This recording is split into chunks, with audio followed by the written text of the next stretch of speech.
우리에게 주시는 하나님의 말씀은 구약 성경 여호수아서 1장 1절부터 6절 말씀입니다.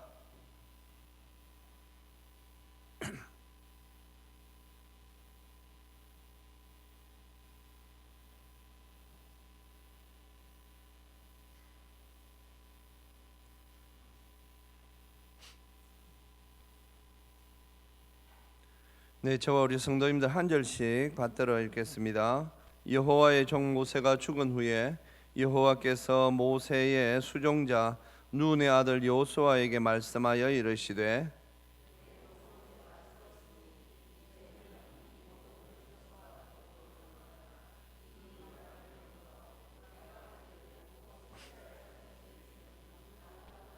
내가 모세에게 말한 바와 같이 너희 발바닥으로 밟는 곳은 모두 내가 너희에게 주었노니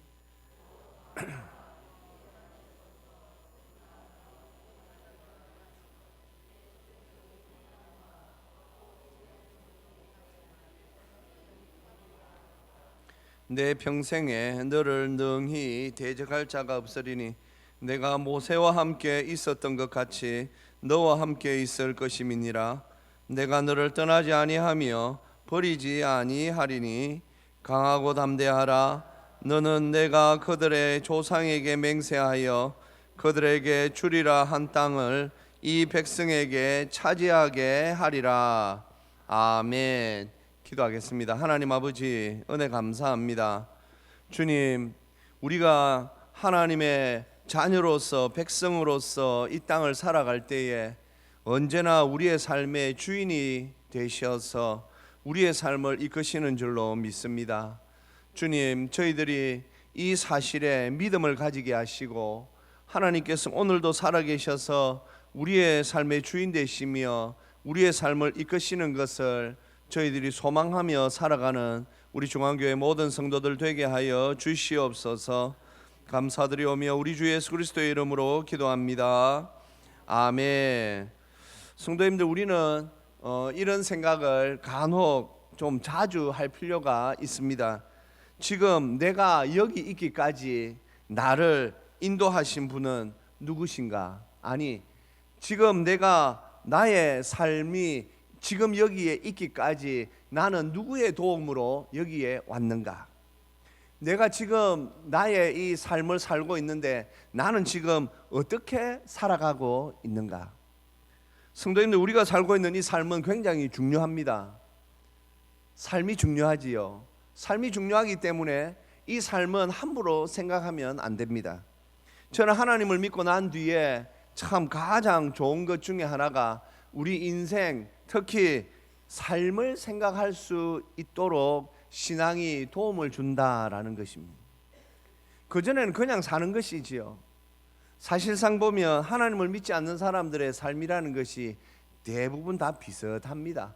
뭐 좋은 것 찾아다니고 돈이 있으면 더 좋은 것, 더 좋은 것 그렇게 하지만 이 삶을 제대로 돌아보며 내가 삶을 어떻게 이끌어 가야 하는가, 그리고 내 삶은 어떻게 되어져야 하는가에 대한 고민은 사실 하기 쉬운 것은 아닙니다. 그러나 우리가 하나님을 만나게 되면 좀 달라지지요. 하나님을 만나게 되면 삶에 대한 고민이 생깁니다. 왜냐하면 이 인생이라는 것은 말이죠, 저는 그런 생각을 해봅니다. 안개 속과 같다라고 저는 생각합니다. 무언가가 분명하지가 않습니다. 인생이 우리 마음대로 되지를 않습니다. 인생이 내가 생각한 대로 되지를 않습니다. 인생이 내가 계획한 대로 흘러가지를 않습니다. 그러다가 보니 인생을 생각하다가 보면 어떤 때는 답답하고 어떤 때는 너무 힘들어요. 힘들다 소리가 입에서 그냥 절로 나옵니다. 성도님들, 그럴 때에 우리가 하나님을 믿는 우리가 다시 한번 잡아야 하는 믿음은 무엇입니까? 예, 그렇습니다. 하나님이 내 삶의 주인이시다라는 것입니다. 성도님들, 우리의 삶의 주인이 누구입니까? 이 질문에 대하여서 그냥 함부로 대답하시면 안 됩니다. 어떤 분들은 말이죠, 아직까지도 이 세상과 연락하면서 그러면서 입으로는 하나님이 내 삶의 주인입니다 라고 말하는 그런 성도들이 있습니다. 이렇게 되면 말이죠, 부딪히겠죠. 예, 맞습니다. 그러니 삶이 제대로 되질 않아요. 자꾸 부딪혀요. 차라리 말이죠, 아직까지 내 삶의 주인은 하나님이 아닙니다 라고 하면 하나님께서 베푸시는 긍휼 속에서 있는데, 이게 말이죠, 입으로는 내 삶의 주인은 하나님이십니다 라고 고백하면서 자기 마음대로 살기 시작하면 이게 굉장히 부딪히게 됩니다. 그러면 내 삶의 주인은 하나님이 아닙니다 라고 하는 게 복됩니까? 아니요, 그건 굉장히 위험합니다. 잘못하면 나락으로 떨어질 수 있기 때문입니다. 우리는 하나님께서 언제나 우리에게 은혜를 주셔야 한다라고 생각하지만 그건 우리의 욕심일 뿐입니다. 하나님께서 우리에게 무조건 은혜를 주셔야 할 의무는 없습니다. 하나님은 우리에게 사랑으로 은혜를 주시는 것이지 그것이 의무가 아닙니다. 우리 부모들은 자녀들을 키울 때에 어쩌면 그 말이죠, 의무적으로 자녀를 키워야 되지요. 잘 키워야 되지요. 하지만 하나님을 믿는 일은 여기에서 조금 다릅니다. 하나님은 우리에게 무조건 은혜를 줘야 하는 그런 아버지 하나님이 아니십니다. 성도님들, 그래서 우리는 우리의 삶의 주인이 누구인가를 잘 생각하고 우리의 삶의 주인이신 하나님을 따라서 잘 살아야만 합니다. 제가 지난주에 그런 말씀을 드렸죠. 구약 성경은 대부분 하나님께서 우리에게 그림처럼 보여주는 말씀이다. 성도님들, 구약 성경 읽기를 열심히 하시면요, 머릿속에 자꾸 그림 같은 게 이렇게 그려집니다. 이렇게 사니까 하나님께서 이런 복을 주시고 이렇게 사니까 하나님께서 징계를 하시더라. 그림이 자꾸 그려집니다. 그래서 구약 성경은 우리가 가까이 해야 합니다. 제가 간혹 말씀드리죠. 구약 성경은 읽을 필요가 없다라고 말하는 자들은 거의 이단이라고 보면 됩니다. 왜냐하면 예수님도 이 땅에 오셔서 구약 성경을 전부 인용하시면서 주님께서 우리에게 말씀을 주셨지 주님의 새로운 말씀을 주신 적이 없기 때문입니다. 구약 성경을 읽다가 보면 그림이 이렇게 자꾸 그려집니다. 하나님께서 광야 이스라엘 백성들을 어떻게 이끄셨는지 이 그림이 계속 연결되면 또 어떤 분들은 한편의 영화처럼 이렇게 말이죠, 이 구약 성경을 이해하는 분들도 있습니다. 참 좋지요. 오늘 우리가 여호수아서 말씀을 듣습니다. 1장이지요. 오늘 보니까 모세가 죽었습니다.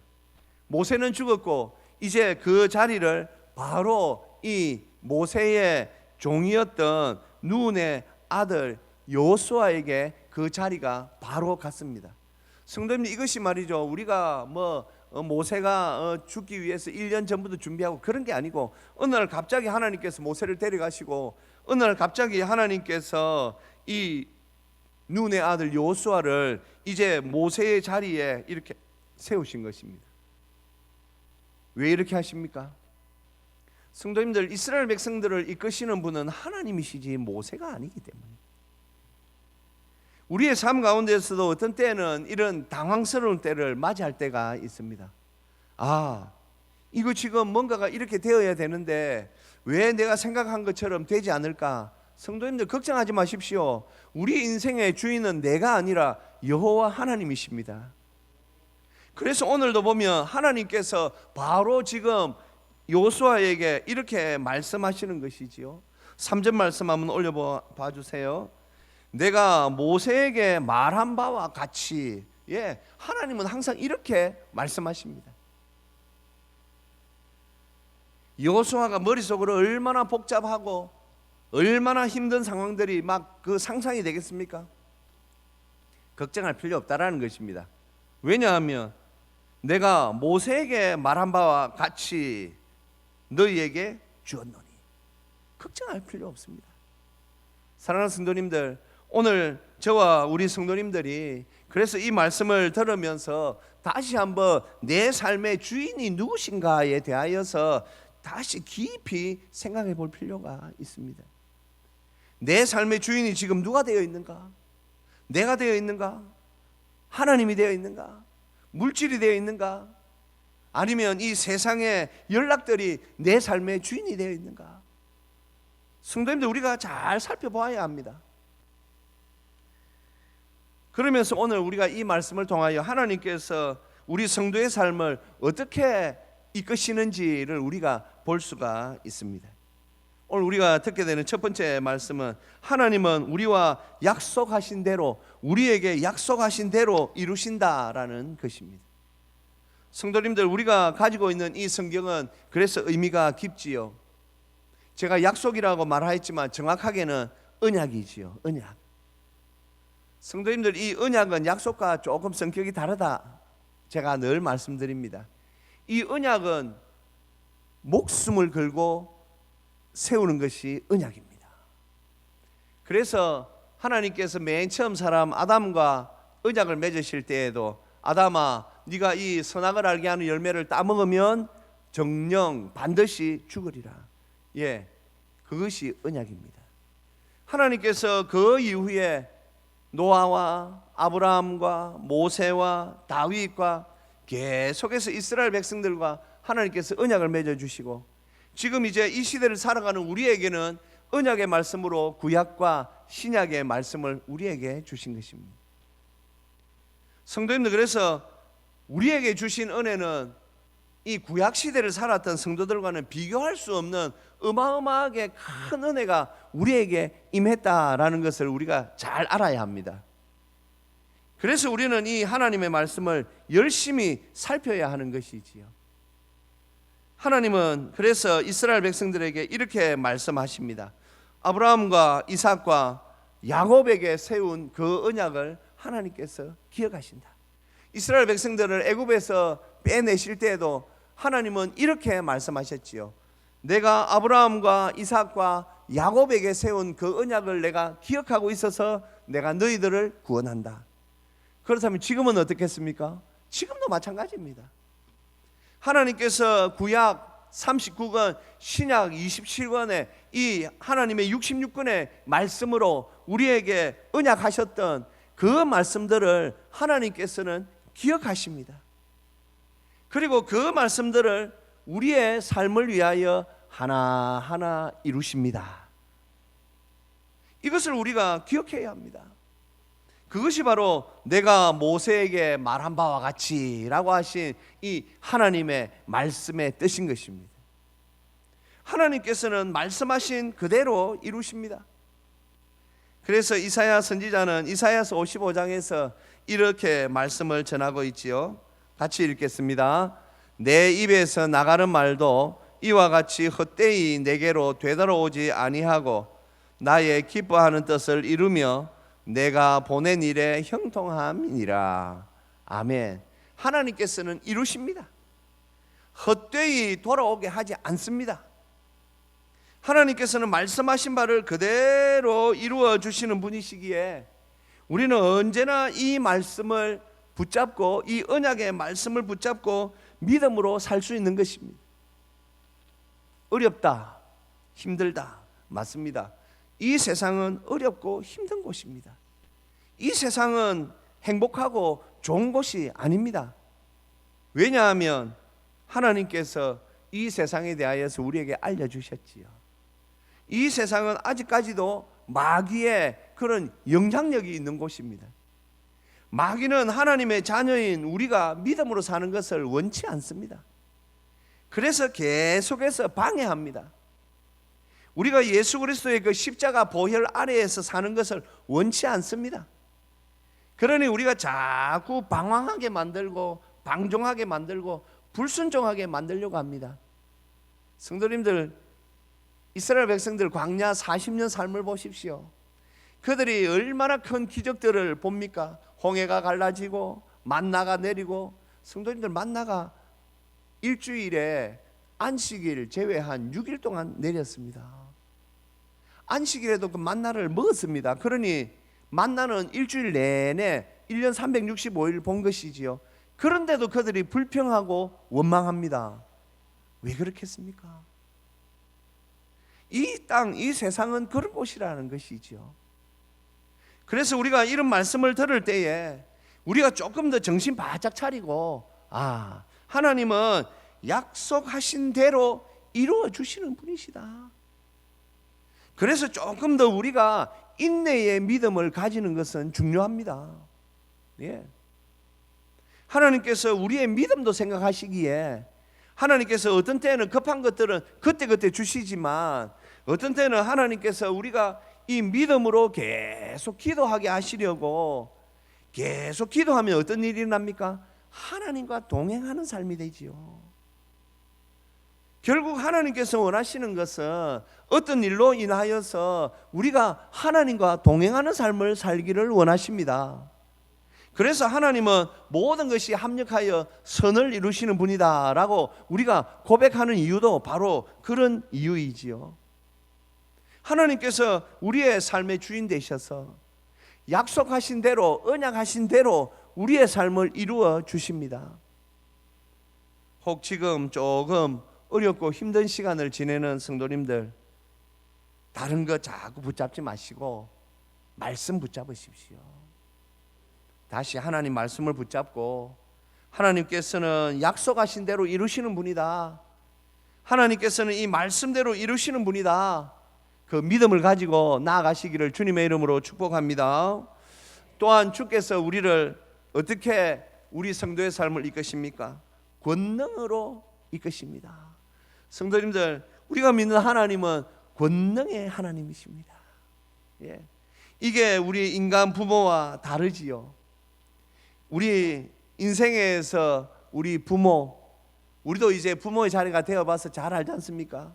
우리가 부모가 되었다고 해서 갑자기 말이죠, 우리에게 능력이 생깁니까? 아니요. 부모가 되었는데도 우리에게 능력은 그렇게 많지 않습니다. 우리가 살아가야 하는 이 세상에서 이 좀 뭔가가 이 능력이라는 것이 좀 있으면 좋겠는데 그게 좀 잘 안 됩니다. 지난주에 우리 또 대학 수능고사를 쳤지요.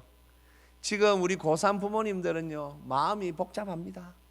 아이들이 이 대학을 잘 가야 되는데 요즘은 대학 그 입시 제도도 얼마나 복잡한지 몰라요. 예, 엄청나게 복잡합니다. 성도님들, 이러한 삶을 우리가 지낼 때에 참 부모로서 어떤 때는 우리의 연약함을 보게 되지요. 그래서 이때 필요한 것이 바로 믿음입니다. 하나님은 권능으로 행하십니다. 하나님은 언제나 그 전능하신 은혜로 우리의 삶을 이끌어 주시는 분이십니다. 그래서 우리가 지나온 시간들을 잘 돌아보아야 합니다. 우리가 지난주에 추수감사주의를 지냈지 않습니까?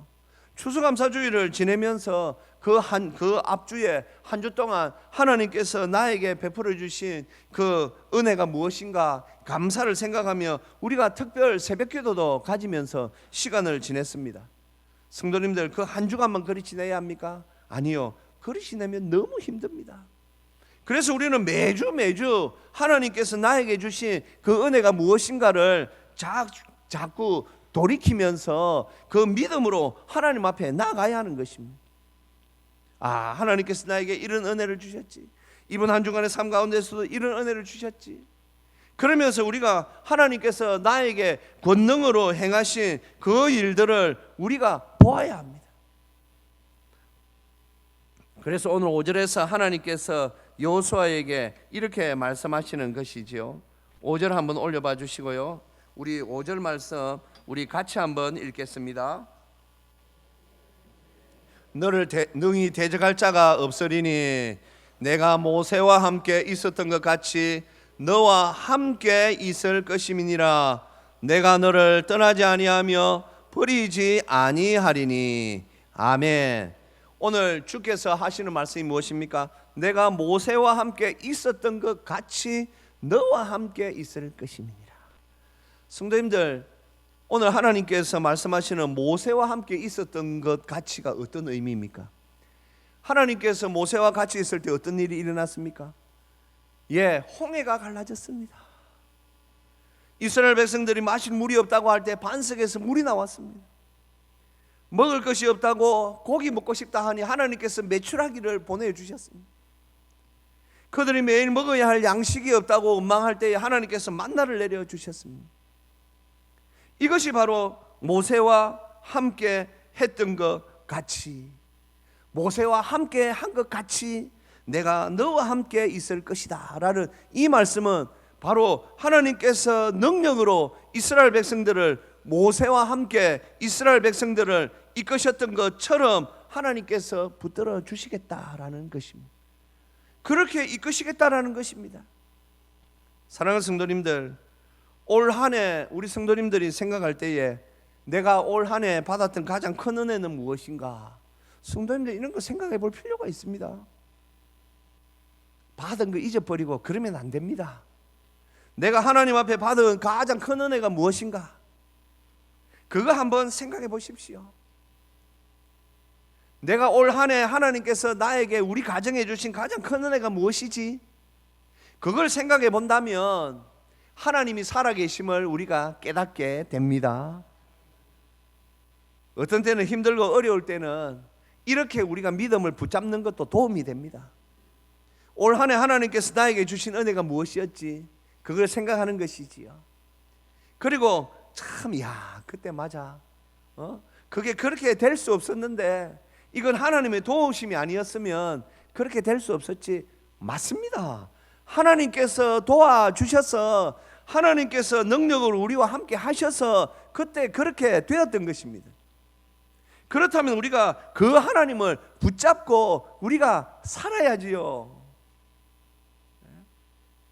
지금 있는 문제는 별개라고 생각하지 마시고, 지금 내가 가지고 있는 이 어려운 문제도 그때와 똑같은 어려운 문제이고, 그때 어려운 문제를 해결해 주신 그 하나님께서 지금도 나와 함께 하시고 이 문제를 그렇게 해결해 주실 줄 믿습니다.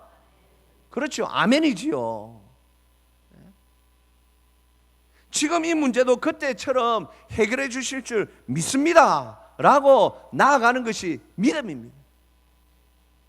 여호수아가 어떻게 그 말이죠, 이스라엘 백성들을 이끌고 나갈 수 있었을까요? 하나님께서 말씀하시는 이 말씀에 여호수아가 아무 토달지 아니하고 그가 어떻게 하나님 앞에 믿음으로 나아갈 수 있었을까요? 여호수아는 이런 믿음을 가지고 있었기 때문입니다. 그래, 하나님께서 모세와 함께 하셨는 것처럼 나와 함께 하신다고 하셨어. 그러면 믿는 겁니다. 하나님께서 내가 너를 떠나지 아니하며 버리지 않겠다, 믿는 겁니다. 오늘 이 말씀을 하나님께서 여호수아에게만 주셨습니까? 여호수아에게만 주셨다면 성경으로 기록되지 않았을 것입니다. 하나님께서 성경으로 기록하신 이유는 이 말씀을 이제 받아든 하나님의 백성인 우리 모두에게 주신 말씀인 줄로 믿습니다. 여호수아 대신에 내 이름이 들어가는 것밖에 없습니다. 그래서 제가 80년대 이 부흥에 열심히 쫓아다닐 때 그때 부흥사 목사님들이 이런 훈련을 잘 시켜주셨어요. 내 이름을 거기에 넣는 거. 여호와는 나의 목자시니 내가 누구? 여호와는 나 최대영의 목자시니. 여호와는 우리 성도님들 그 이름을 거기에 넣는 거예요. 저는 그 훈련이 참 좋았고 저 신앙생활에 도움이 되었습니다. 오늘도 하나님께서 이렇게 말씀하십니다. 내가 너를 떠나지 아니하며 내가 너를 버리지 아니하리니 내가 모세와 함께 있었던 것 같이 너와 함께 있을 것임이라. 너의 누구 이름이 들어가면 좋겠습니까? 진짜 좀 정신 차리시고요. 하나님께서 이렇게 말씀하십니다. 내가 모세와 함께 있었던 것 같이 너와 함께 있을 것임이니라 라고 말씀하실 때 이 너 자리에 누구 이름이 들어가면 좋겠습니까? 우리 성도님들 이름을 넣어야지요. 내 이름을 넣어야지요. 내 이름을 넣어서 하나님께서 나와 함께 하신단다. 이것이 바로 우리에게 믿음이 되는 것입니다. 성도님들, 모든 말씀이 모든 사람에게 믿음이 되는 것은 아니더라고요. 모든 사람에게 믿음이 되려고 하면 어떻게 되어야 합니까? 내가 그 말씀을 믿음으로 받아야 하는 것입니다. 하나님께서 출애굽기 19장에서 이런 말씀을 주십니다. 같이 읽겠습니다. 내가 애굽 사람에게 어떻게 행하였음과 내가 어떻게 독수리 날개로 너희를 업어 내게로 인도하였음을 너희가 보았느니라. 아멘. 요 또 너희 자리에 누가 들어가면 좋겠습니까? 좀 크게 대답해 보세요. 너희 자리에 누가 들어가면 좋겠습니까? 그렇죠. 내가. 하나님께서 독수리 날개로 우리 정미영 성도를 업어, 김도영 권사님을 업어 내 이름이 들어가면 이 말씀이 확 달라지지 않습니까? 여호수아는 그렇게 말씀을 들었다고요. 하나님께서 모세와 함께 있었던 것처럼 내가 너와 함께 하겠다 그러니 여호수아가 감사합니다 주님, 그렇게 될 줄로 믿습니다. 그리고 그 말이죠, 말 많고 탈 많은 이스라엘 백성들을 그가 이끌 수 있었던 것, 우리의 삶의 주인이 하나님이시기에 여호수아도 그것을 믿음으로 나아간 줄로 믿습니다. 우리의 삶도 마찬가지입니다. 하나님께서 우리에게 이사야서 43장에 이런 말씀을 주셨습니다. 같이 읽습니다. 내가 물 가운데로 지날 때에 내가 너와 함께 할 것이라. 강을 건널 때에 물이 너를 침몰하지 못할 것이며 내가 불 가운데로 지날 때에 타지도 아니할 것이요 불꽃이 너를 사르지도 못하리니. 아멘. 자, 이제 이 내가 내 자에 그리고 너 자에 우리 자신 이름을 넣어서 이 말씀을 한번 읽어 보십시다. 자, 자기 이름 잘 넣습니다. 옆에 이름 넣지 마시고 자기 이름 넣어서 한번 읽어 봅시다. 시작. 대영아, 물 가운데로 지날 때에 내가 대영이 너와 함께 할 것이라. 강을 건널 때에 물이 대영이 너를 침몰하지 못할 것이며 대영이 내가 불 가운데 지날 때에도 타지도 아니할 것이요 불꽃이 대영이 너를 사르지도 못하리니. 아멘. 이 말씀 얼마나 감사하고 좋습니까? 지금 우리의 삶이 이렇지 않습니까? 하나님께서 권능으로 우리의 삶을 붙잡아 주십니다. 오늘 이사야 선지자가 말하고 있는 이 물, 불, 우리를 위협하는 것들 걱정할 필요가 없다라는 것이지요. 오늘도 우리가 이 말씀을 붙잡고 하나님 앞에 주여 이 말씀의 은혜대로 복을 주시옵소서. 그래서 제가 내 삶의 주인을 하나님으로 모시고 편안하게 살아갈 수 있도록 은혜를 내려 주시옵소서. 소원하시는 저와 우리 모두가 되시기를 주님의 이름으로 축복합니다. 네, 우리 이 시간 방금